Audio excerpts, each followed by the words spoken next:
กราบทักทายสบายดีพี่น้องเนาะทักทายสบายดีพ่อแม่พี่น้องฟังลาวฟังไทยกันเบิดสุขูสุคนพี่น้องเนาะมื้อนี้ก็เบาบัวก็อยู่ในห้านคือเก่าพี่น้องเปิดห้านเนาะเบาบัวก็สิได้รดต้นไม้เนาะพี่น้องมื้อนี้เนาะพี่น้องมื้อนี้สิได้รดต้นไม้แล้วพี่น้อง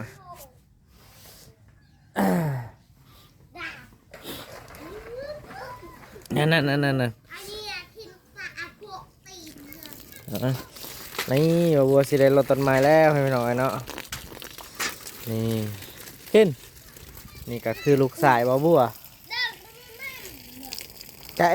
บายบายถูกไหมจับซอยไป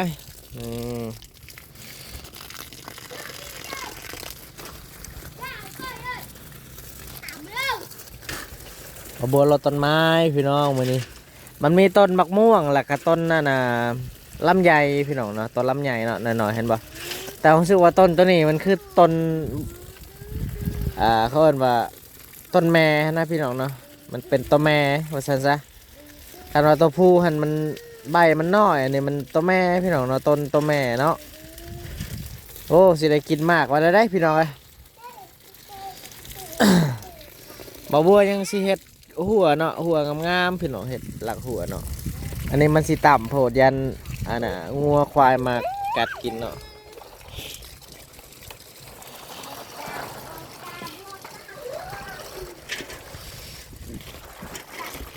รดให้มันโดนๆนะพี่น้องเนาะให้มันปะให้มันเย็นส้มซื่นนะพี่น้องเนาะบรรยากาศแบบนี้เนาะ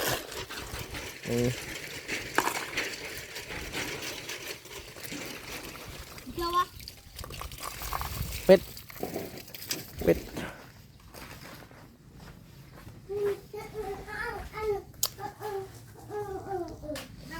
นี่พี่น้องเนาะ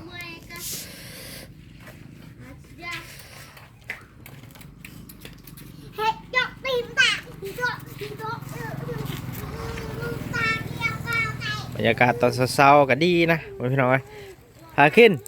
สบายดีปลาลุงไว้ถูกไว้ถูกกันคันยังให้เปิดถูกกันถูกไว้ถูกพาขึ้นเลยบอดี้โซนถูกไว้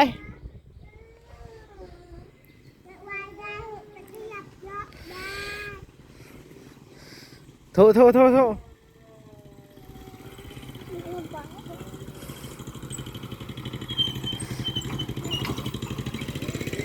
บรรยากาศก็ดีนะพี่น้องเนาะ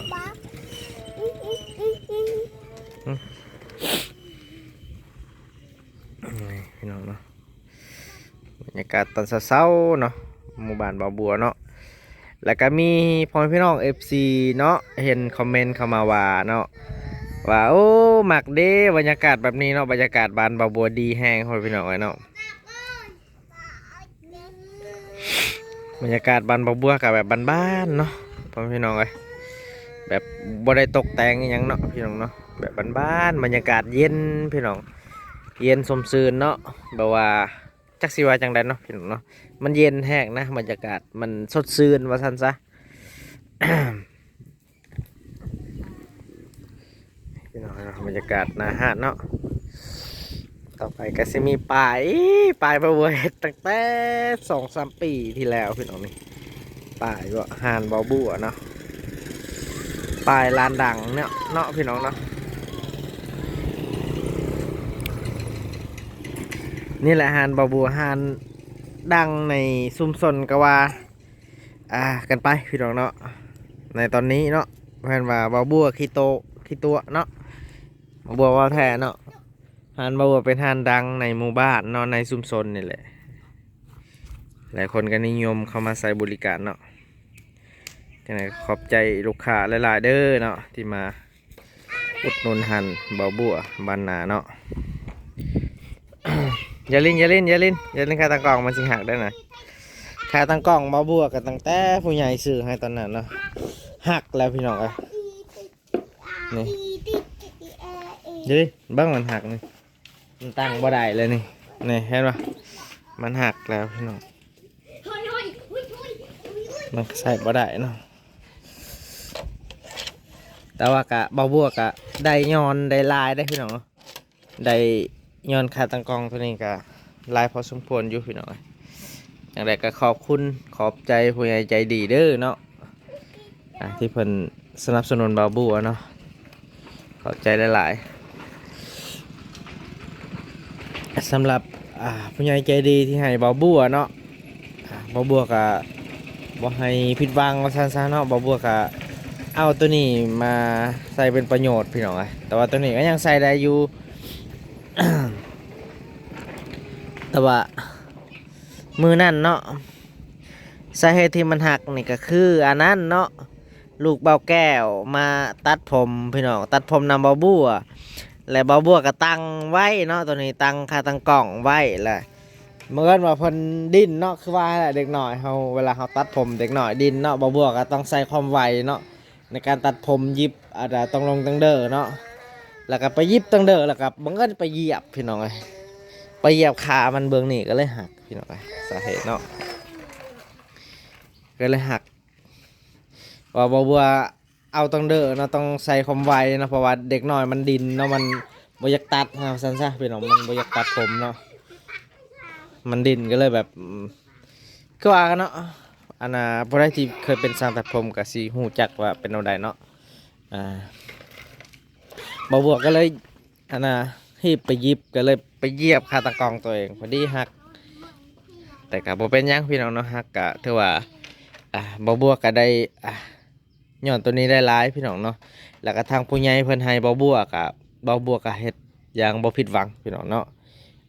จนว่าได้มีประโยชน์หลายพี่น้องเนาะสำหรับบ่บัวอย่างไรก็ขอบใจหลายๆเนาะแล้วก็หลายครูหลายคนเนาะที่ให้บ่บัวก็เฮ็ดให้บ่เคยผิดหวังพี่น้องเนาะเขาเอิ้นว่าใส่เป็นประโยชน์ว่าซั่นซะพี่น้องเนาะเนาะพี่น้องเนาะสิประมาณนั้นบรรยากาศในห้างเนาะจะตามนี่เลยพี่น้องเนาะ บรรยากาศเนาะหาดบาบัวก็เป็นหาดในซอยนี่แหละซอยหมู่บ้านว่าซั่นซะบาบัวบ่ได้อยู่ในตลาดเนาะถ้าจริงอันนี้ออกไปนิดนึงเนี่ยมันตลาดนะเห็นปะข้ามไปตัวนี้นิดนึงข้ามไปป่าตัวนี้มัน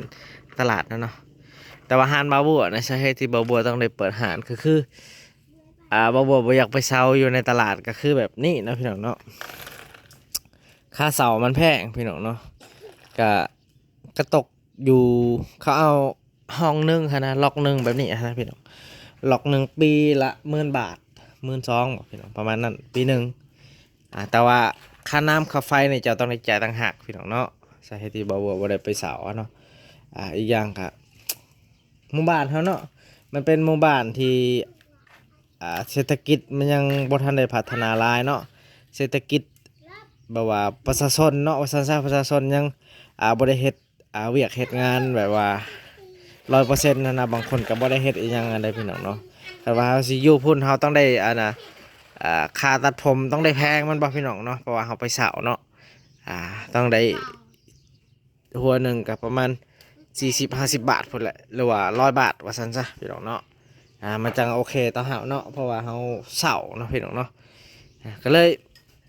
บ่าวบัวเปลี่ยนใจพี่น้องเนาะเปลี่ยนใจที่จะเปิดห้านเพราะว่าบ่าวบัวมีอันนั้นจุดพิกัดก็เลยบ่าวบัวคิดว่ามันเหมาะแหละมองนี้เนาะมันเวลาเขาซื้อลงโซเชียลเนาะซื้อลงแต่ละช่องเนาะหรือว่าแต่ละแอปพี่น้องเนาะบ่าวบัวก็จะซื้อลงเป็นอันนะราคาเครือข่ายว่าซะเนาะจะเอาราคาขายตัวนี้มันเป็นตัวลักหรือว่าพิกัดว่าซะพี่น้องเนาะนี่เห็นปะบอกผมก็เอาตัวนี้แหละซื้อลงแต่ละช่องหรือว่าแต่ละโซเชียลพี่น้องเนาะแต่ละแอปพี่น้องเลยแล้วก็ FC เพิ่นเห็นเนาะเพิ่นเห็นก็ตามมาจากลักเครือข่ายแหละเพิ่นเห็นลักเครือข่าย2 ลักเนาะคันว่าจุดซุมลำถวายพี่น้อง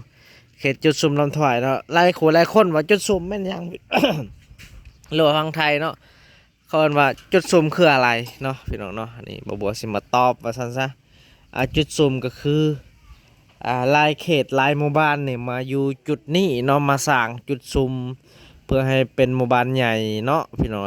นี่แหละเขาเรียกว่าจุดซุมเนาะแต่ละหมู่บ้านจะมาอยู่จุดนี้เนาะบางคนมีเงินก็มาซื้อดินอยู่นี่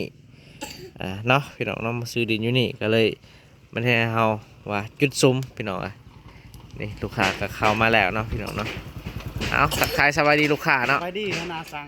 นี่เขานาสั่งเนาะ ตัดผมแล้ววันนี้ ตัดทอมว่ะ แต่งทรงผมแล้ว แต่งทรงหล่อพี่น้องเลย มาตัดผม อืม ลูกค้าท่านใดมาตัดผมบริการได้ สั่งบริการให้เต็มที่เนาะพี่น้องเนาะเอากสิประมาณนั้นพี่น้องเนาะบ่าวบัวก็อธิบายให้พ่อแม่พี่น้อง FC ได้ฮู้นำกันว่าจุดซุมคืออีหยังพี่น้องเนาะจุดซุมก็คือหลายๆหมู่บ้านเนี่ยมาอยู่จุดซุมนี้เนาะมาย้ายอยู่จุดนี้มาซื้อดินอยู่จุดนี้เนาะมาสร้างมาเป็นตัวเมืองอยู่จุดนี้พี่น้องเนาะสิประมาณล้างรถป่ะล้างพี่น้องพี่น้องเนาะสำหรับคลิปนี้บ่าวบัวก็อธิบายให้พ่อแม่พี่น้อง FC ได้ฮู้นำกันหรือว่าแล้วก็มาอัปเดตให้พ่อแม่พี่น้องเนาะเบิ่งบรรยากาศเนาะเอากะโอเคเนาะพี่น้องเนาะสำหรับคลิปนี้บ่าวบัวกะสิได้ปิดคลิปไว้เพียงสำนี้ก่อนพี่น้องเนาะก่อนอื่นก็อย่าลืมฝากกดไลค์กดติดตามให้บ่าวบัวในเด้อพี่น้องเอ้ยเป็นกำลังใจให้บ่าวบัวเฮ็ดคลิปต่อไปพี่น้องเอ้ยเอาสำหรับคลิปนี้บ่าวบัวกะสิขอกล่าวคำว่าสบายดีพี่น้องเนาะบ๊ายบายพี่น้อง